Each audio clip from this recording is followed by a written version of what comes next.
Sejam muito bem-vindos a mais um episódio do Bloco Podcast. O episódio de hoje um pouco diferente. Vamos conversar com um arquiteto, Paulo Giacomelli. Tudo bom, Paulo? Tudo bem, boa tarde a todos. Prazer estar aqui com vocês. E comigo também tenho Felipe, o investidor descentralizado. Tudo bem, Felipe? Tudo bem, mais uma vez, vamos lá. Paulo, conta um pouquinho pra gente como veio o seu interesse na arquitetura, um pouquinho da sua trajetória, como chegou na arquitetura e por que optou pela arquitetura clássica. Bom, vamos lá. Na arquitetura em si, eu defini muito cedo que queria ser arquiteto, né? Eu sempre tive me demonstrei, e não é de família realmente, meus pais são de outras áreas, não tenho parentes próximos que sejam da área, enfim, em torno de 10, 11 anos de idade, vendo programas de decoração na televisão, comprando revista por vontade própria mesmo, eu vi que realmente, brincando de Lego, né, jogando The Sims, que a gente naquela época tinha. Sim, era bom. Na realidade foi assim, foi muito cedo e eu vi que aquilo me atraía, não sabia naquele momento dizer exatamente o porquê, mas sabia que gostava de projetar casas, né, naqueles formatos mais, digamos assim, intuitivos e foi basicamente assim. Depois, quanto à arquitetura tradicional, acho que foi um processo que ele se desenvolveu de forma bastante aleatória na minha vida, né? Eu sou de uma família simples, uma família que basicamente me deu condição de estudar, me deu, né, confortos, inclusive, enfim, mas eu precisava trabalhar para ter independência financeira, né? Isso sempre foi certo. E eu saí da faculdade, me formei na Faculdade Federal do Rio Grande do Sul, Universidade Federal do Rio Grande do Sul, e precisei trabalhar praticamente desde antes da formatura. E naquele contexto, né, a gente faz tudo o que aparece. Então, trabalhei muito com arquitetura contemporânea, enfim, aquilo que, desde o banheiro da tia até a churrasqueira do tio, né, aquela coisa toda. E a arquitetura tradicional, por outro lado, ela convergiu na minha vida. Primeiro, bom, eu tinha um gosto pessoal por história da arquitetura, né, a parte teórica da história da arquitetura. As cadeiras na faculdade que eu mais gostei foram dessa parte, né, os melhores professores que eu tive foram certamente da história da arquitetura. Eu estudava muito por conta própria, né, absorvia muito facilmente o conteúdo, porque eu gostava de fato. Mas depois, na prática, né, acabei optando por, naquele momento, fazer o normal, o convencional para o mercado arquitetônico que a gente tem no Brasil. Anos depois de formado, trabalhando já, com um escritório consolidado já praticamente na área, né, arquitetura contemporânea, eu conheci o meu sócio, que trabalha com arquitetura, com projetos complementares de serralheria de alto padrão clássica, né, serralheria artística que a gente chama. Ele trabalhava bastante tempo com isso já. Nós nos conhecemos, inclusive, por meios fora da arquitetura, né? A gente era do mesmo partido político. Viramos amigos e um belo dia ele me convidou para a gente... Quem sabe a gente faz um escritório. Ele sabia que eu gostava já de história da arquitetura, conhecia bastante o assunto. Quem sabe a gente faz um escritório que não faça apenas a serralheria que eu faço, mas faça o projeto completo, né? E aí a gente começou a trabalhar, né? Não faz tanto tempo assim, eu estou 3 anos agora, início deste ano no escritório, e desde cedo deu muito certo, né? A gente conseguiu realmente capturar um mercado adormecido, né? Um potencial de mercado extremamente que para mim era bastante incerto, mas que se demonstrou bastante vivo, bastante pujante, e ele é crescente no Brasil, incrivelmente. E desde então a gente tem trabalhado focados em arquitetura tradicional, né, arquitetura que fuja do minimalismo, que fuja do contemporâneo, né, dos condomínios que a gente vê as casas praticamente uniformes ou variando se é cimento queimado, se é madeira, se é, né, aquela coisa bastante homogênea que se tornou a arquitetura, principalmente residencial no Brasil.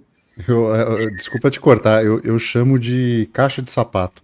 É exatamente isso, né? Exatamente. Então, a gente vai contra isso e desde cedo a gente teve muita felicidade, assim, de encontrar clientes maravilhosos que toparam fazer projetos com um escritório novo, um escritório nascente, com uma proposta bastante diferente, né, para aquilo que a gente está habituado. Nós fomos um dos primeiros escritórios que começou a trabalhar com isso. Hoje já são vários outros, felizmente. Eu acredito que esse é um mercado que tem que se expandir. A gente tem muito potencial no Brasil. E, enfim, estamos aí na peleia, digamos assim, né? Essa é mais ou menos a história. A trincheira, né, na linha de frente de um segmento novo, entre aspas, né, porque eu acho que, né, assim, as pessoas que não sabem, eu vim para Portugal vai fazer 2 anos daqui uns meses. E antes disso, vindo visitar, eu me dei conta que, assim, aquelas coisas dos livros de história e você poder ver aquilo na sua frente, né, coisa que você só via no livro de história. Você vê ruínas romanas ou você vê a plenitude do barroco, né, ou do rococó, ou de questões assim. É impossível você não entender que não há subjetividade na beleza. Aquilo é belo e ponto final. Exato. Né? Como você mostra isso para os seus clientes ou as pessoas interessadas no teu trabalho? Bom, primeiro que eu digo o seguinte, né? A gente tem um trabalho que muitos perguntam como é que eu convenço, por exemplo, as pessoas a fazer uma arquitetura dessa, né? Porque realmente se tem uma insegurança, mesmo de pessoas que são mais inclinadas a gostar, porque compram um terreno no condomínio, as casas são todas de uma certa forma e a pessoa se sente insegura de fazer uma casa diferente, né, por exemplo. Então, o que eu tenho a dizer aí quanto a isso é o seguinte: eu tenho um trabalho muito, digamos assim, fácil de convencimento, porque o meu cliente ele já tem uma inclinação, ele já tem uma... E eu estou simplesmente apresentando algo que ele gosta, ele sempre gostou, mas não está materializado como uma proposta prática de arquitetura. Né? Então, o trabalho que nós fazemos no escritório é esse, assim, nas redes sociais, que a gente é muito atuante, é isso, a gente mostra que realmente é possível fazer novamente uma arquitetura inspirada nesses estilos tradicionais. E o nosso cliente, ele me orgulho muito disso, ele é de todos os tipos de origens sociais, faixas de renda, faixas etárias. Ele é um cliente realmente bastante diverso, em todos os lugares do Brasil, a gente já atendeu 20 estados com arquitetura. E os clientes, eles têm um vocabulário que eles já chegam para nós dizendo, olha, eu quero uma casa com cara de casa, eu quero uma casa inspirada em tal construção que eu viajei, fui para a Europa, ou mesmo lugares mais próximos, que valorizam mais, né, a arquitetura tradicional. E, eu quero isso aqui, eu não quero algo com a parede cinza, com cimento queimado e cheio de vidro que eu tenho que cobrir tudo com cortina, né? Enfim, que perde a razão de ser. Então, o cliente ele já tem uma inclinação, como eu disse antes, um mercado que ele existe, sempre existiu, ao meu ver, mas o cliente era completamente ignorado. Tá? A quantidade de clientes que chegam para nós semanalmente, assim, né, que a gente faz muito orçamento, tem contato com muita gente, os clientes dizem, olha, eu fiz um projeto aqui com um arquiteto da minha cidade, mas é um arquiteto modernista, ele fez o projeto melhor que ele pôde, até falei o que eu gostava, mas ele fez aquilo que ele faz, e eu não gosto desse projeto, mas eu estou quase construindo isso aqui, ou alguns já chegam já com casas já construídas, ou quase prontas, num estilo que não gostam, e pedem para eu fazer uma adaptação daquilo, né? Tentar, ou na parte interiores, ou na parte de fachada, trazer um pouco mais de características que ele gosta. Então, é um mercado, é um cliente com... Ele sabe o que ele quer, ele sabe o que é bonito, né? Sabe o que o que ele deve... Ele almeja algo que, enfim, ele consegue conceituar muito bem. Então, nesse contexto que a gente está inserido, né? Então, o nosso trabalho ele é muito tranquilo na parte de convencimento. E quanto à arquitetura, né, a beleza da arquitetura, a objetividade da arquitetura, da beleza arquitetônica, né, que a gente sempre traz aqui, basicamente nós temos duas abordagens, né, que eu acho que são mais... Seria conversa para 3 horas, assim, mas eu acho que tem duas abordagens interessantes. Uma é filosófica, e aí eu uso muito o que o Roger Scruton, né, o filósofo inglês, que faleceu pouco tempo atrás, concebeu, né, que é basicamente uma arquitetura, e ele fala de termos mais gerais, né, arte também, tudo, mas a beleza é aquilo que traz harmonia para a nossa vida, tá? É aquela sensação que a gente tem quando olha uma paisagem verde, uma paisagem natural, com diversos elementos. Eu tenho árvores, eu tenho um campo, eu tenho uma montanha logo atrás, eu tenho um riacho, céu azul. São vários elementos diferentes, mas que eles têm uma unidade, e essa unidade traz harmonia, tá? É muito diferente, por exemplo, de uma paisagem fabril, onde eu tenho muito concreto, né? Onde eu tenho, inclusive, outros elementos sensoriais, aí não só visuais, mas, por exemplo, a questão sonora, né? O barulho de um riacho, nesse contexto todo, ajuda a trazer harmonia. O barulho de uma fábrica, não, né? De um cenário fabril, não. O odor é a mesma coisa, né? Eu tenho o odor de estar na natureza, o cheiro das flores concebe também maior harmonia, diferentemente de um cenário fabril, né? Então, esse é uma comparação que a gente faz, por exemplo, é dizer, essa paisagem verde, essa paisagem que dá mais sensação de harmonia para aquela pessoa que é leiga, ela chega ali, ela não está pensando filosoficamente, ela só se sente melhor naquele ambiente do que naquele outro, né? Então, isso é, digamos assim, uma forma de mostrar a objetividade da beleza, né? E isso é perfeitamente transferível para a arquitetura. De usar esse mesmo paralelo, digamos assim, da natureza, do cenário, né, harmônico, fazer um paralelo com um prédio, por exemplo, eclético, neoclássico, ornamentado, que tenha vários elementos também. Ele tem a decoração das esquadrias, ele tem um telhado diferente, ele tem um vitral na sua janela, ele tem as molduras decorativas, as estátuas, enfim, são vários elementos numa fachada só, que a pessoa olha aquilo e ela naturalmente vê harmonia, né, se o projeto é bem feito, e geralmente é. Muito diferente da pessoa que está diante, por exemplo, de um prédio que é um bloco de concreto sem janelas, que não traz aquela sensação também de paz, enfim. Então, essas características, elas vão mostrar, né, para pessoas, como eu disse, leigas, qualidades maiores ou menores. Então, o que o Roger Scruton nos traz é isso, né? A harmonia, ela é fundamental para definir o que é belo e o que não é. E eu posso trazer uma outra abordagem também, que é uma abordagem mais prática, né? Mais até científica, que é aquilo que o Nikos Salingaros, que é um matemático americano, ele faz desde os anos 70, 80, pesquisa, basicamente, mostrando que uma arquitetura tradicional, ela tem efeitos na saúde das pessoas, tá?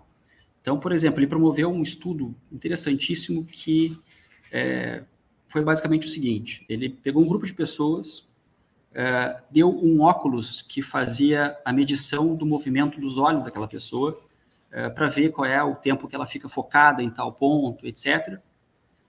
Ele colocou um aparelho para medir também o estresse, né, os batimentos cardíacos daquelas pessoas. Pegou essas pessoas e colocou na frente de um edifício tradicional, né, decorado, ornamentado, né? Uhum. E aquelas pessoas ficaram na frente daquele edifício e o foco dos olhos dela, do olhar delas, basicamente foram os detalhes, elas ficaram no quadro do edifício, prestando atenção naquilo que estava ali. E, ao mesmo tempo, essas pessoas, diante daquele edifício tradicional, tiveram seus batimentos cardíacos reduzidos, ficaram menos estressadas. Tá? Esse mesmo grupo de pessoas foi colocado na frente de um prédio moderno, até meio brutalista, né, que é basicamente um bloco de concreto sem janelas, imenso, basicamente jogado em cima de um gramado. É um prédio existente esse. E essas pessoas, o olhar delas sempre buscava as extremidades do edifício, como se buscassem fugir daquela barreira que estava ali. E, ao mesmo tempo, o batimento cardíaco delas subiu, elas ficaram mais estressadas. E aí, depois, elas sendo perguntadas por que dessa diferença, né, qual foi a sensação diante de um edifício e de outro, elas disseram, aquele tradicional é mais bonito. Né? Basicamente isso. Uhum. Então, ou seja, a gente sabe que estresse ao longo prazo vai desenvolver doenças. Então, a beleza, ela tem, inclusive, capacidades curativas. Né? Esse é o estudo dele, por exemplo. E é uma pessoa que está há décadas fazendo pesquisa nesse sentido, mostrando evidências de que, bom, existe algo mais belo, menos belo, e quais são as diferenças entre eles. Tá? E aí ele vai dizer, por exemplo, que os ornamentos, né, esses adicionais das fachadas, né, essas decorações, elas são importantíssimas, porque elas criam mais ou menos aquelas camadas que o ser humano, diante de uma paisagem natural, vai enxergar. Então, eu tenho as folhas, eu tenho os galhos das árvores, eu tenho atrás das árvores uma montanha, eu tenho uma série de elementos que são familiares para nós, de forma até evolutiva. Né? A gente passou muito mais tempo convivendo na natureza, nas florestas, no mato, digamos assim, do que nas cidades. Então, a gente tem mais familiaridade com algo assim. A gente se sente melhor num espaço assim. Diferentemente de se eu sou colocado na frente de um bloco monolítico de concreto, né? Que é algo antinatural, é algo impositivo, algo bruto. Né? Então, enfim, são essas duas abordagens que eu acho interessantes e a gente apresenta sempre para os nossos clientes. Você me lembrou de uma que eu não sei quanto tempo eu passei no Convento de Cristo olhando a janela famosa manuelita que chama a janela do capítulo, assim, ela é rica em detalhes, cheia de detalhes, e você fica ali Exato.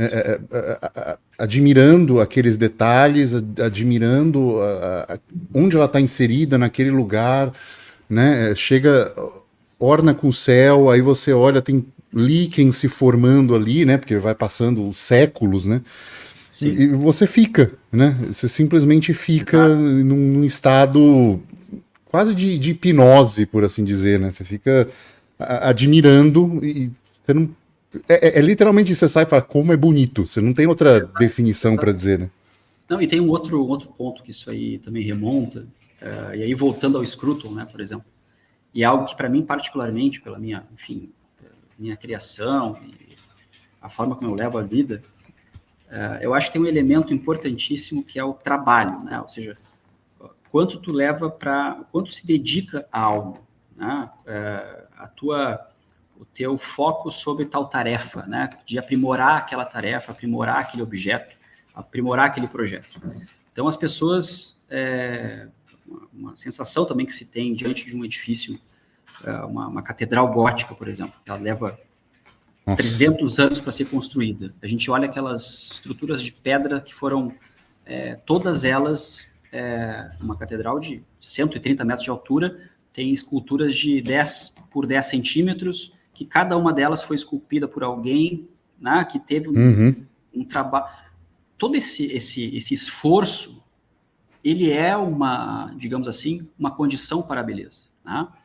É muito diferente de que eu chamo de arquitetura preguiçosa, de algo que é uma caixa de concreto pré-fabricado que eu monto uma forma, jogo concreto dentro e está lá minha casa. É completamente diferente. Né? Mais ou menos o que está acontecendo aqui, né? Exato. O novo normal agora, né? Exatamente. Então, o Scruton, por exemplo, ele vai trazer o caso, né, que ele compara da cerimônia de chá chinesa, né? Que ali tem digamos assim, é um hábito normal, cotidiano deles, mas que cada momento daquele ritual, desde a preparação das folhas até do ambiente, o ambiente tem uma sala específica para aquilo, a posição de estar sentado, a roupa da pessoa, cada movimento do braço, do dedo, tudo isso vai compor uma cerimônia extraordinária, perfeita, né? Muito diferente de quando eu, por exemplo, vou fazer meu chá à noite, né? Que eu boto lá um sachê qualquer, uma água quente que esparrama na pia. Óbvio que uma coisa mais bonita que a outra, né? Porque tem trabalho envolvido, tem esforço, tem uma busca por uma perfeição. Né? Então, esses são elementos também importantes. Você me lembrou, né, assim, que você disse da tua formação, de onde você chegou, né, de ser disruptivo na área que está. A faculdade foi não diria um grande empecilho para isso, né, em termos de tolir criatividades e, enfim, a gente faz críticas ao estudo formal, normalmente, nesse sentido dele ser empacotado, né? A própria... Eu venho da área da educação, né? Eu sou formado como professor e essa questão da sala de aula, todo mundo aprisionado ali, parecendo uma instituição prisional, literalmente, onde você olha e é realmente uma caixa de concreto com ventiladores muitas vezes porque está quente e você fica naquele ambiente ali e tentando produzir um conteúdo, né, um conhecimento que não vai ter beleza, né? Fora a doutrinação, né, que a gente tem nas universidades. Como foi essa parte da tua vida? Como foi lidar com isso e romper com isso? Foi bastante difícil, com certeza, né? Eu estudei na Universidade Federal do Rio Grande do Sul, onde a faculdade de arquitetura é tida como a segunda melhor do país. Só fica atrás da USP. Ranking final do ano passado, inclusive, confirmou isso. Mas, né, foi um processo muito complicado, principalmente por questões ideológicas, assim, né? Porque quando a gente está falando de essa parte mais prática da arquitetura, realmente, a gente está falando de ideologia, né? Toda essa arquitetura que se concebeu nos últimos 100 anos, ela é ideologicamente motivada, né? Ela foi uma tentativa de reescrever a história da humanidade, os hábitos humanos, do zero, né? Uma tábula rasa que tentaram criar com um estilo internacional e assim por diante. Uma negação completa, né, da arquitetura regional e tal. Mas isso expande, né? Essa ideologia expande não só para isso, para esse é o resultado, mas é uma ideologia muito, né, autoritária, estatista, anti-indivíduo, né, coletivista pra caramba, e eu, desde sempre, nunca me coloquei com essas características, com essas opiniões. Assim. Então, foi um processo muito difícil por isso, porque eu via coisas absurdas sendo ditas, e essas coisas, elas se, digamos assim, transmitiam para o ensino, né, daquela profissão que eu estava buscando. Então, uma coisa importante para mim como profissional hoje no escritório, como eu disse antes, eu não busco aqui convencer alguém que geralmente uma pessoa que gosta de arquitetura moderna e quer uma casa moderna não chega para nós buscando uma opção. Sim. Ela, né, para nós chega pessoas já inclinadas a gostar e a querer uma arquitetura tradicional. E eu não busco convencer, não vou atrás de alguém que gosta do moderno para convencê-lo de que aquilo é ruim, aquilo é pior para ele. Eu respeito muito o indivíduo, né? O indivíduo, ele tem já sua trajetória, independentemente enfim, origens e tudo, ele tem a sua agência e ele vai ir atrás da melhor opção que ele enxerga, né, naquele momento da sua vida. Na faculdade, a gente nunca levava em consideração que indivíduos tivessem gostos diferentes. A história da arquitetura, por exemplo, que foram as cadeiras que eu mais gostei, os professores, eles falavam, isso aqui está morto, né? Mesmo bons professores, isso aqui está morto, isso aqui não se faz mais, isso aqui... e aí vinham com os exemplos esdrúxulos, né, de pegar, por exemplo, cidades como aqui no Rio Grande do Sul, a gente tem a cidade de Gramado, né, que é um dos polos turísticos do Brasil, hoje em dia. E Gramado é isso hoje em dia muito por conta da arquitetura, porque pegou uma tradição de arquitetura da colonização italiana e reproduziu para a cidade toda. Eles encaravam aquilo como um crime, né? Eu passava todo semestre, tinha algum professor que vinha dizer que aquilo não deveria existir, porque era um falso histórico, aquela coisa toda. Isso eu questionava, né? Pô, a gente tem uma cidade que nos anos 80 não era nada, uma cidade de 20 e poucos mil habitantes, vivendo da produção da uva. De repente, hoje tem uma cidade que tem 2 milhões, acho que até mais, de turistas por ano. Isso foi feito por conta dessa estratégia toda, né? Isso gera emprego, isso gera renda, isso tira gente da pobreza, né? Por que isso é tão atacado? Por que vocês acham que não deveria existir? Então, para mim, nunca fez sentido isso, né? Muito por essa questão ideológica de que, bom, a gente tem que ver o que funciona melhor para cada um e não dá para desconsiderar né, exemplos assertivos dessa forma. Então, foi, sem dúvida, um processo difícil. Eu fiquei, digamos assim, a faculdade, inclusive no final dela, eu percebi, assim, ela me tirou muito da confiança em mim mesmo como profissional, porque eu discordava da maior parte das coisas que eram ditas para mim. Tá? Então, fora que uma faculdade como a URGS, ela, na arquitetura, as cadeiras que eram para ser mais práticas, ensinar realmente a fazer, por exemplo, aquilo que o arquiteto mais faz hoje em dia, que é casa, projetos de interiores, reforma, lidar com prefeitura, que é o que 90% dos arquitetos fazem. Nada disso é visto. Né? O que é visto é prédio super complexo de um centro comunitário governamental que raramente um arquiteto vai poder construir. Né? É aquilo que é mais importante para a vida. E que tem, e normalmente, desculpa te cortar, mas normalmente tem regras diferenciadas, né? Exato. Não obedece o plano diretor, não tem... Exato. É completamente diferente. Né? Então foi muito difícil mesmo. E hoje a gente lida com muitos críticos, né, nesse sentido, porque eu posto um vídeo, né, de uma casa que nós projetamos, já vem crítica ali que a gente vê claramente, é um estudante de arquitetura de alguma faculdade e tal, vai lá e diz, isso é um falso histórico, a beleza é subjetiva, né, mesmo papo de sempre. Então a gente vê que esse processo está se reproduzindo. A pessoa não consegue entender, né, que assim, é um falso histórico. Se a história está sendo construída a cada momento, o que você está fazendo é construir a história. Não faz o menor sentido. Eu também...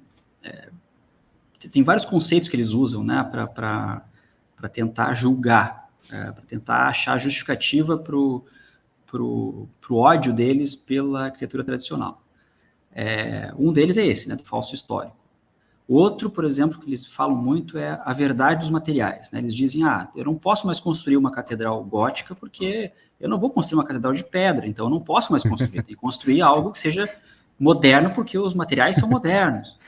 Aí desculpa cortar, a Sagrada Família de Barcelona manda lembrança. Exato.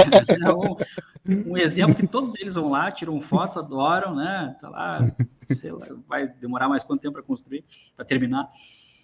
Mas tem exemplos, assim, né,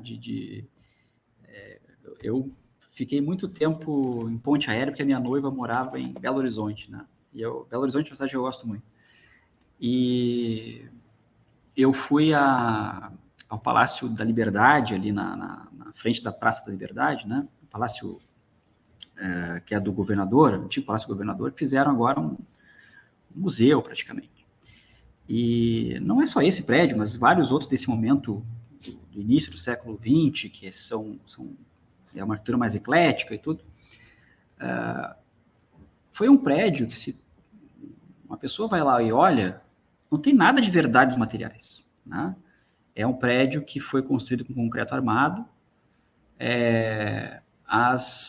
Por exemplo, as estruturas decorativas do teto, que eram para ser, né, são imitações de entalhes de madeira, são feitas de papel machê, porque era mais barato fazer papel machê.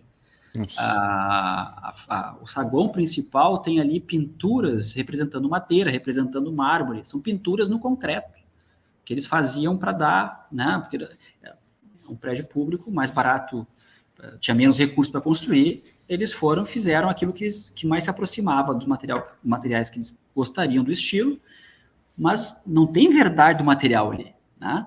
Isso sempre se fez, sempre se buscou aproximações, assim, simplificações para viabilizar uma construção. Então, por que isso hoje não pode? Tá? A gente como digo, aqui no escritório a gente procura, sabendo da qualidade da mão de obra brasileira, da dificuldade que existe no interior do Brasil de achar materiais e tudo, a gente busca facilitar a vida do cliente. Então, a nossa construção vai ser uma construção que poderia ser feita, pode ser feita por qualquer construtor, né? O sistema construtivo é o habitual brasileiro, mas a gente vai atrás de soluções da indústria, soluções em outras áreas, digamos assim, que vão ser adicionadas à construção, que vão dar característica tradicional. Isso, historicamente, sempre foi feito, né? Sempre se adaptou. Então, é um conceito que eles usam, mas que ele não para em pé, né? Como tantos outros. Ô, Paulo, deixa eu te fazer uma pergunta, cara.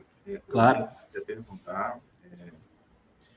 Você acha que a doutrinação, quando você estava falando disso lá na faculdade, etc., você acha que isso reflete na forma como as pessoas veem e produzem, etc., na questão, na prática profissional da arquitetura? Porque você falou que você recebia críticas, né? De alguns estudantes, etc. Você acha que tem uma coisa a ver com a outra ou não? Claro, sem dúvida. Primeiro porque, assim, a formação do arquiteto, ela é extremamente autoritária. Como eu disse, outros estilos, o próprio ato de se conversar com o cliente para ver, bom, o que esse cliente gosta, qual é a referência que ele tem de uma boa arquitetura, né? Isso não é em nenhum momento abordado, né? Que ele vai ter que ter essa flexibilidade. Não existe essa flexibilidade. E quando se questiona isso, eles dizem, não, a arquitetura tem que ser feita essa aqui. Né? E a gente tem que ter um trabalho de convencimento. Aí os professores vêm e dizem, né? A gente tem que ter um trabalho de convencimento da sociedade que isso aqui é o certo. Mesmo se o cliente não gosta. Essa é a mentalidade geral, né? É extremamente autoritário e impositivo. E isso se vê mais ainda na área do urbanismo, né? Se vê na arquitetura, que imagina, o contato com o indivíduo. Quando é o contato com a cidade como um todo, é pior ainda, né? Porque eles se sentem mais livres para serem autoritários. E aí a gente vê as cidades que a gente tem por aí, né? Que não levam em consideração em nenhum momento que existe propriedade privada, por exemplo, né? Tudo tem que ser regulado, tudo tem que ser de cima para baixo, tua propriedade não vale de nada, o prefeito pode instituir, digamos assim, instrumentos tributários para que se tu não fizer uso como ele quer da tua propriedade, tu vai perder a tua propriedade, né? Isso é ensinado como certo, essa é a abordagem. Então, como é que uma pessoa dessa vai ser da faculdade e vai ter um viés mais, digamos assim, liberal, né, mais individualista, não vai, né? Essa pessoa ela vai seguir por um caminho autoritário, por um caminho de querer moldar o mundo à sua visão e dane-se o resto todo. Né? A formação do arquiteto é baseada nisso hoje em dia, em faculdades privadas e públicas. Era justamente um ponto que eu queria fazer e te perguntar. No teu dia a dia profissional, quanto o Estado atrapalha a tua vida e a tua liberdade criativa junto aos seus clientes, e te causa, assim, demanda mais tempo do que deveria, né? Então, assim, quanto te atrapalha e o quanto você poderia ir além e não consegue ir por causa de regulação e situações de burocracia. Olha, a única coisa que o Estado faz realmente é atrapalhar, né? Para mim, essa é a definição. E sem dúvida, a gente trabalha por todo o Brasil. São dezenas de municípios atendidos. Já começa por aí, né? Não existe um regramento uniforme. Cada cidade é uma coisa. Então, a gente vai trabalhar em Minas Gerais, em municípios um do lado do outro. Um município tem ali um regramento quanto à altura, o outro tem outro. Vai trabalhar, e aí já entra também, trabalhando para condomínio, né? Construção em condomínio. Condomínio já também, que digamos assim, o viés burocrático brasileiro não está só no público, né? Está no privado também. Então, o condomínio vai impor mais regras também, que às vezes não faz o menor sentido.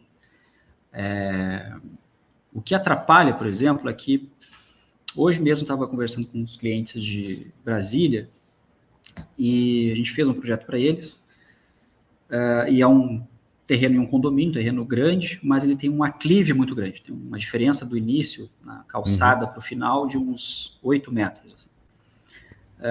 Aí eles me passaram que, óbvio, num terreno alto desse, a gente tem que fazer uma casa que ela esteja numa posição, tenha uma altura, que a fachada vai ganhar imponência, mas ao mesmo tempo vai ter que estar numa posição do terreno que valorize a casa e valorize o terreno, né? Então é um cálculo assim de, digamos assim, bastante de trabalho realmente que a gente tem que dedicar para ficar harmônico. A gente posicionou a casa num lugar melhor, assim, no lugar ideal, mas a prefeitura lá o órgão público está querendo que a cota de soleira, né, a porta de entrada da casa, esteja no máximo 3 metros de diferença da calçada. Então, ou seja, não tem o menor sentido, não tem o menor sentido, não tem porquê.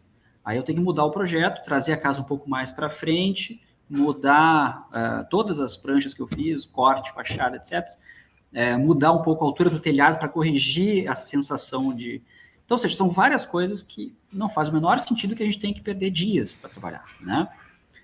Fora que, bom, em arquitetura tradicional, isso até às vezes é muito... Alguns colegas que trabalham também com estilos tradicionais se perdem um pouco também, porque uma arquitetura mais, digamos assim, com fachadas neoclássicas, etc., vai exigir uma proporcionalidade dos elementos e um cuidado com isso um pouco maior. Então, a fachada, se ela tiver, por exemplo, uma largura X, eu vou ter que ter uma altura no máximo Y, digamos assim. A coluna vai ter que ter um diâmetro que também fica adequado a essa dimensão da fachada. Então, bom, são elementos que são normas há 2.500 anos, desde que um construtor chamado Vitruvius, na Roma Antiga, um arquiteto militar, fez o primeiro livro sobre normas de arquitetura, né? Então, são normas são normas clássicas que a gente chama, que são ensinadas, ou eram ensinadas até por muito pouco tempo atrás. E isso dá qualidade para o teu projeto. Só que, às vezes, eu não consigo usar essas normas, que são as mais corretas, são as mais apropriadas, porque eu tenho limitação de altura pela prefeitura, né? Ou eu não posso ter uma fachada mais larga do que... Enfim, então são várias coisas que me atrapalham nesse processo criativo, né? E como eu disse, uma desorganização e uma desuniformidade geral, né? Porque cada lugar é uma norma esquisita e desnecessária. E às vezes Fora demora, né? Para E fora provar alguma demora, coisa, exato, fora para demora. te dar uma resposta, né? Exato. Então, é bem complicado mesmo. E coisas, por exemplo, digitalização de processo, né? Hoje eu estou em Porto Alegre, eu posso aprovar um projeto lá em Minas Gerais, mas não ajudou em nada, porque eu só estou me comunicando de outra forma com o burocrata que, na realidade, ele segue o mesmo padrão de pensamento, enfim, com regras que não precisariam existir, né? E aí varia, por exemplo, isso não é apenas a alvear e os estilos tradicionais que são afetados, né? A gente lança, por exemplo, um projeto numa cidade X e não somente tem que obedecer às regras específicas daquela cidade, mas o revisor que a gente pega, ele tem uma preferência por algo extra. Então, ele gosta muito de cuidar da proporcionalidade, que existe no Código de Obras, né, nacional, que janelas, por exemplo, de dormitórios tem que ter uma proporção X para o piso, para a área do piso do quarto. Então, tem que ser 1/12 da área do piso. Tem um arquiteto lá específico da prefeitura que ele cobra isso. E, às vezes, a gente tem que adivinhar, né? Então, ele vai dizer, não, aqui não está 1/12, está um pouquinho menos. Aí, tu tem que perder tempo de ir lá revisar todas as janelas, porque esse cara gosta disso. Aí, o outro gosta de um pouco mais de acessibilidade. O outro gosta mais de cuidar dos telhados. Então, a inclinação dos telhados vai ter que estar com toda a representação certinha ali, que, na realidade, são coisas que o arquivo do projeto vai para a obra e o construtor sabe, né, o que tem que fazer. Mas representações, né, acadêmicas têm que ser usadas, às vezes, para agradar uma pessoa específica naquele lugar específico. Então, tudo isso vai somando, assim, e realmente a gente perde muito tempo. E é aquilo, né? A propriedade privada que se vá, né? Não, isso tudo é tempo de... Bom, é o meu tempo, é o tempo do cliente, é o tempo do construtor, é o financiamento que o cliente já pediu, está rodando e ele, né, enfim, não está podendo construir. Então, uma série de coisas, né? Fora quando realmente o cliente pega toda a aprovação e aí há uma certa mudança de entendimento de alguma coisa e a obra tem que parar para... Já aconteceu também, né? Sei lá, por conta de uma árvore que está lá que tem que podar. Aí, para podar a árvore, tem que vir alguém para dizer que pode podar aquela árvore. É assim. Podar a árvore no Brasil é um negócio completamente surreal. Não, tem que analisar se é matar. A sensação que dá é que você está pedindo para desmatar a Amazônia inteira. Não, exato, né? exato. E aí eu cheguei aqui e vi, assim, simplesmente pessoas, vou cortar essa árvore. Aquela coisa, né? O brasileiro assusta. Como assim cortar essa árvore? Mas não vai pedir. Não, vou cortar. Vai lá, pega a serra, bum, bota a árvore para baixo, você fala, meu Deus do céu, assim, aqui no propriedade, né?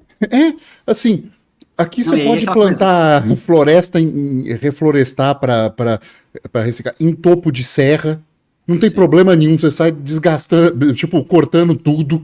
Então, assim, é engraçado, assim, quando você vê, fala assim, a sensação que dá é que querem deixar o país, né, o Brasil, por exemplo, pobre de propósito, não explorar os recursos da propriedade privada, sabe?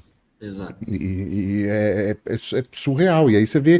Mas é anti-propriedade, né? É uma mentalidade que a propriedade ela é completamente relativizada.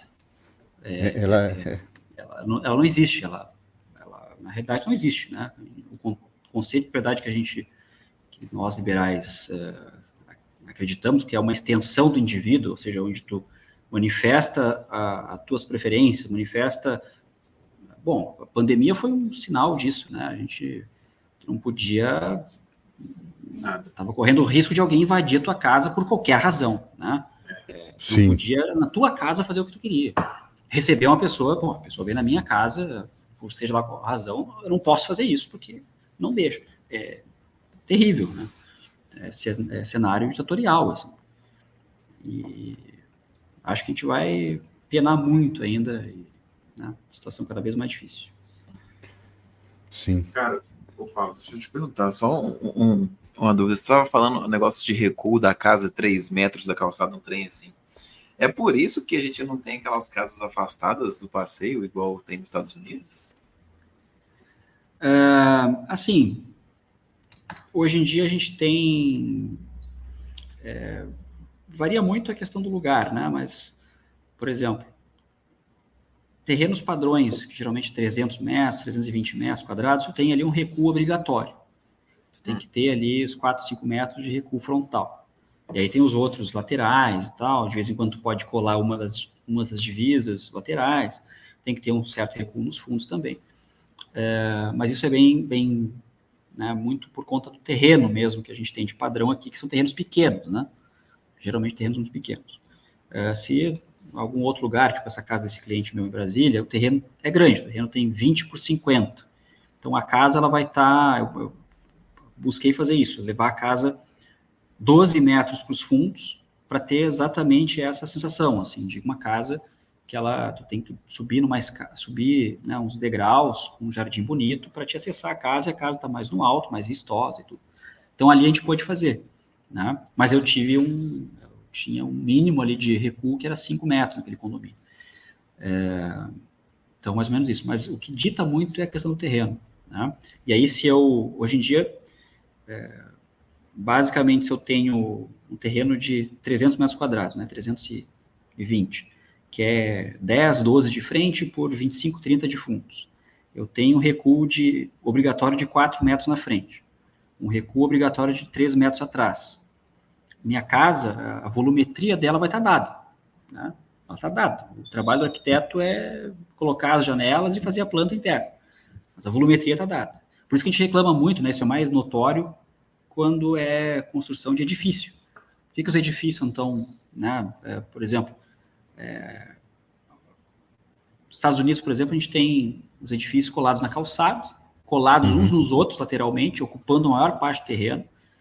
Nas cidades brasileiras, até os anos 50, se permitiu muito isso, se buscou muito isso, e depois a gente veio com um padrão de urbanização, onde o edifício teve que estar isolado no lote, ou seja, ele não pode estar colado nem na calçada, nem nos vizinhos laterais, nem nos fundos, né? Ele tem que... E aí, bom, se eu quero construir em altura, o meu edifício vai ter que estar cada vez mais centralizado no terreno, porque vai ter que estar um afastamento proporcional à altura dele, vai ter que ser aquela tripa enorme, né? Nada densa, enfim, que também não ajuda a cidade, e que eu vou ter um cercado na frente, a fachada vai estar morta, não vai acessar a rua, a pessoa que passa na rua está desprotegida da vida do edifício também, enfim, uma série de coisas que o nosso plano diretor, os planos diretores prejudicaram, né? Que é basicamente uma ideia bastante impositiva, assim, que já caiu, já tem várias teorias e resultados práticos de que se a gente liberasse, por exemplo, a construção de edifícios, a maior parte do terreno, as cidades ganhariam em diversos aspectos, né? Mas isso não acontece porque existe uma série de empecilhos, muito também por conta da academia, né? Se eu falar para meus professores, para colegas meus, que eu quero que os edifícios sejam colados na calçada e colados uns nos outros, para que eu aproveite a maior parte do terreno, eles vão achar que é ruim porque não vai ter tanto sol quanto eles acham que teria, se o edifício fosse separado, né, dos vizinhos. Que é bobagem, né? Ninguém mais morre de pneumonia por, né, não pegar tanto sol. Não existe mais isso, né? Só que morre nas calçadas assaltadas, porque as calçadas ficam mais exato, perigosas, né? Mais isoladas do... Exato, são assaltadas, né? Exatamente isso. Isso, a Jenny Jacobs, que é uma... que, por incrível que pareça... Mais escura também, né? Porque, desculpa te cortar, porque aqui você não tem isso, né? Então, assim, você tem calçadas, muitas vezes, integradas com lojas, com luz, com iluminação pública, com a iluminação do próprio prédio. Então, assim, a coisa fica super iluminada e integrada. Então, você caminha ali com gente circulando, porque a pessoa desceu do prédio, está circulando. Então, a coisa fica muito mais integrada e segura, né? Exato. E, bom, as mesmas pessoas que propõem essas normas aqui, elas vão para a Europa, veem aquilo dando certo e chegam aqui, aqui não pode. Como assim, sabe? Não faz o menor sentido. A Jane Jacobs, que eu estava falando, ela é uma jornalista, né, americana que escreveu um livro que é o livro mais ensinado e mais lido sobre urbanismo no Brasil, talvez no mundo, só se fala dela praticamente, matéria de urbanismo, teoria urbanística, e tudo isso é falado, que a gente tem que ter fachadas que estejam mais próximas possíveis da calçada. As fachadas próximas à calçada são os olhos da rua, então a janela do apartamento vai estar aberta, a pessoa vai estar ali, ela vai enxergar facilmente, vai gritar se vê alguém perseguindo alguém, né? Ou seja, é um processo que existe nas melhores cidades. Eu vou ter um comércio mais vibrante, tem que ter mistura de usos, né? Então tem comércio no térreo. Eu vou ter construções, né? Por eu aproveitar melhor o meu terreno, construções que podem ser mais baixas e mais baratas de serem construídas, que eu não vou precisar de fundações absurdas para construir, enfim. Então, tudo isso, uma série de vantagens que nesse livro da década de 50 foi proposto, baseado em exemplos empíricos, não é nada de teoria, né, estapafúrdia. É o que dá certo em todos os lugares de boa qualidade urbana do mundo. E aqui, se eu propor uma arquitetura exatamente que siga aquele livro para os reguladores urbanos, eles vão proibir, porque não, na visão deles o edifício não pode estar colado nos outros, porque as pessoas vão morrer de tuberculose. Não estou nem exagerando, eu já fui em reuniões aqui em Porto Alegre de revisão de plano diretor, e os argumentos são esses. Vai ter menos sol na minha sala, vai ter menos vento no meu quarto, isso vai fazer as pessoas terem mais doença respiratória. Isso não faz o menor sentido hoje em dia. Isso faria sentido no século XIX, hoje em dia não faz mais sentido. Né? O processo de higiene das pessoas é outro. Então, é isso. Eles ensinam coisas que eles não sabem, que eles não aprendem, não absorvem. Né? E é isso que faz as cidades terem a péssima qualidade que tem hoje. Sim. Uma curiosidade, que assim, as pessoas estão ouvindo essa conversa e já devem estar pensando nisso. Como chegou o Bitcoin na tua vida? Como você conheceu? Como foi essa jornada tua? Deixa eu pensar, tem que lembrar agora. Olha, mas eu acho que foi bem... Eu escuto desde 2015, mais ou menos. Eu tenho um evento aqui no Rio Grande do Sul, que é o Fórum da Liberdade. É um evento que tem todo mês de abril, todos os anos, desde 1988. Eu sou do instituto que organiza o fórum, que criou o Fórum da Liberdade. É o maior evento de debate de ideias liberais da América Latina. Né? Inclusive, convido vocês para estar aqui conosco de 4 e 5 de abril. E ali, desde que o Bitcoin surgiu, e, enfim, se tem painéis sobre isso, se tem livros sobre isso. Sempre acompanhei, por exemplo, o Instituto Mises Brasil, sempre li tudo que saía deles, e eles sempre foram, né, muito defensores, enfim, trouxeram toda a parte teórica, embasamento, conceito. E ali eu acho mais ou menos nessa época, 2014, 2015. Eu queria muito ter sido, né, um pouquinho mais velho naquela época e ter comprado Bitcoin quando eu soube dele, né?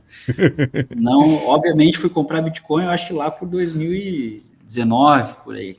Então perdi um tempinho precioso, né? Sim, sim.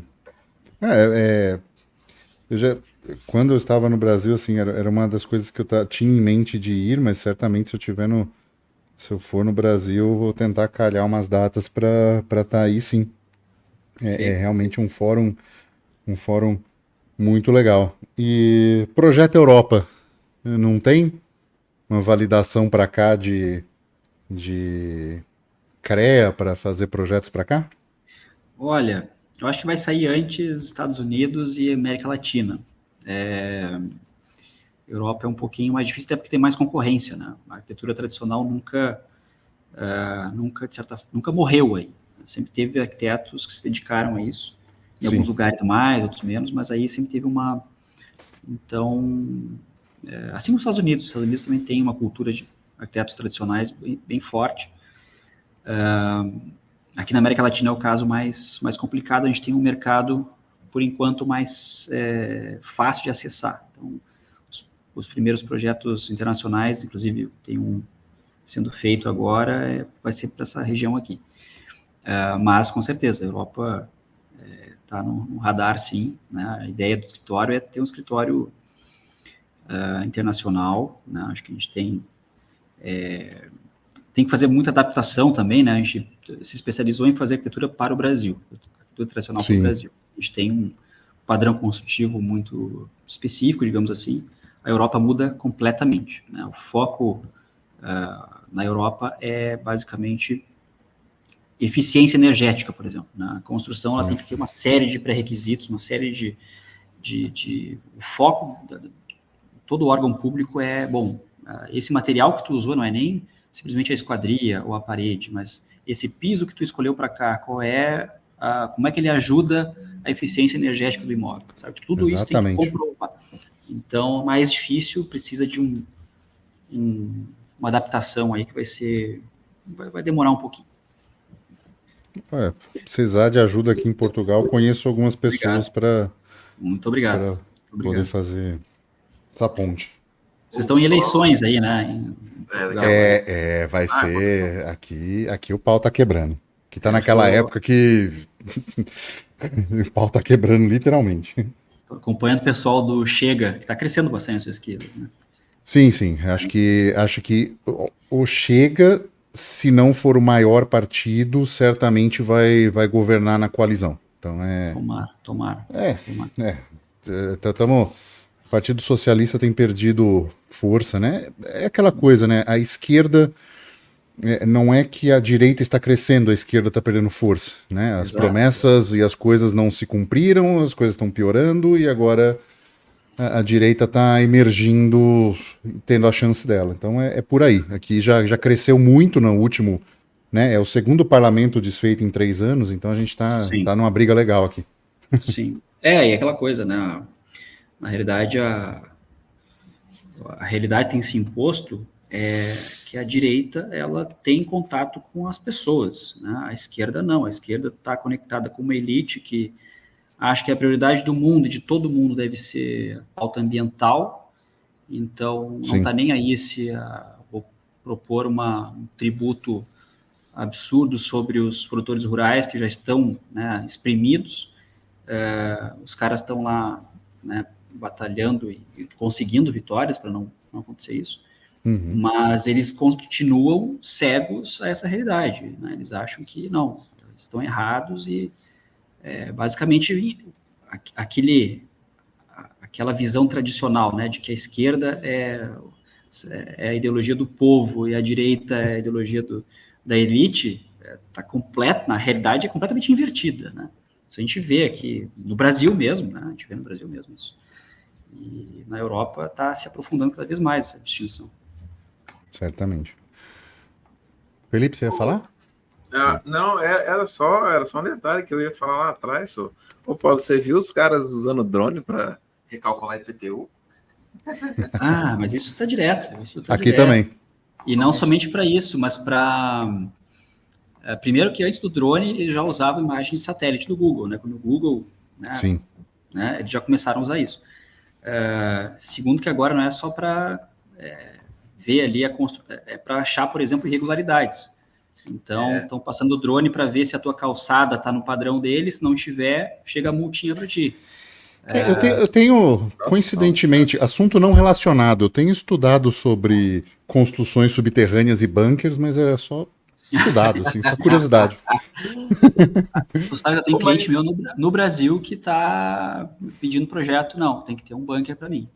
Mas, cara, mas não é só pelo bunker no sentido de segurança, porque você constrói debaixo da terra, entendeu? Assim, né? Exato. Aí cobre com grama, ninguém vê nada. Exato, acho maravilhoso isso. Cara, porque infelizmente acaba que você é compelido a fazer isso se você compra a sua casa, né? Que a pessoa, né, acha, né? Tem aquele sentimento, né, de propriedade privada, nossa, minha casa, né? O cara compra a casa dele, o cara resolve montar um trenzinho lá e porque ele tem em tese, né? Ele acha que ele tem um pouco mais de liberdade. Aí sempre vem alguém metendo a mão, não tem como, cara. Exato. Você começa a avaliar essas possibilidades, não tem jeito. Exato. Não, a gente vê casos aqui na nossa região, e é mais comum que a gente imagina. pessoa lá recebe o aumento de IPTU porque construiu uma casinha de brinquedo para a filha no quintal. Chega lá, tem lá uma construção nova. Vai lá e para a pessoa provar que aquilo é uma casa que não é um inferno, vai ter que pagar, depois vai ter que fazer um processo, vai ter que gastar para não pagar. É assim. É assim. Paulo, nós estamos chegando aos momentos finais. Esse é o momento que o Felipe sempre traz uma notícia do mundo, assim, para a gente poder comentar. O que você trouxe para a gente hoje, Felipe? Falando de Estados Unidos, eu vou fazer uma tradução live, tá? Não reparem se eu engasgar. Mas, então, saiu no Market Watch, né? Hoje, falando de como que as vendas de casas que estavam disponíveis no mercado, né? Caiu. Eu acho que tem, então, a ver, né, com a nossa discussão. Então, a gente está numa queda de 4,9% agora em janeiro, referente a janeiro, né? E você tem essa diminuição de vendas. Acredita-se, né, que isso tenha também a ver com um aumento para a taxa de mortgage. Mortgage é hipoteca, eu acho, em português, sim, né? Sim, isso. Que subiu para 7%. E aí ele mostra até as contas aqui, né? De que. Caralho, 7 ao ano? Que exatamente. Que, por exemplo, numa casa de $400 mil, o cara com a hipoteca 7%, ele teria que ganhar no ano $108 mil. Cara, e não é realidade para muita gente. Uau. Então, assim, de toda forma, as transações no geral, né, envolvendo essas compras de casa, etc., elas estão em queda, essas movimentações de 8,8% comparado com o ano passado. Então... Será que teremos uma nova crise imobiliária?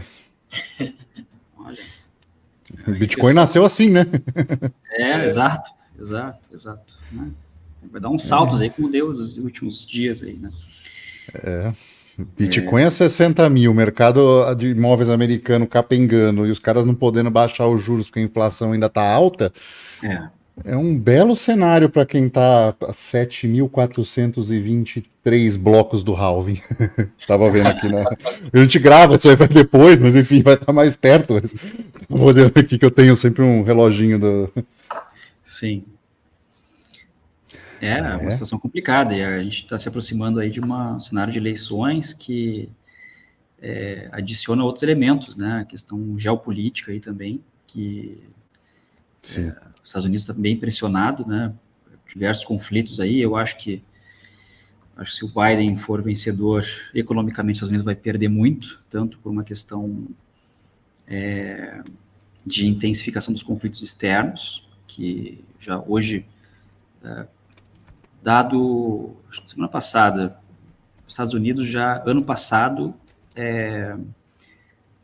emprestou, né, fundo perdido praticamente, para a Ucrânia 145 bilhões de dólares, né, só ano passado para financiar a guerra. Então, é um dinheiro considerável, né, para um país já... e aí, o Biden, com a fraqueza, né, um moribundo praticamente no governo, que eu entendo é que os conflitos já crescentes vão se expandir. Isso pressiona a economia deles.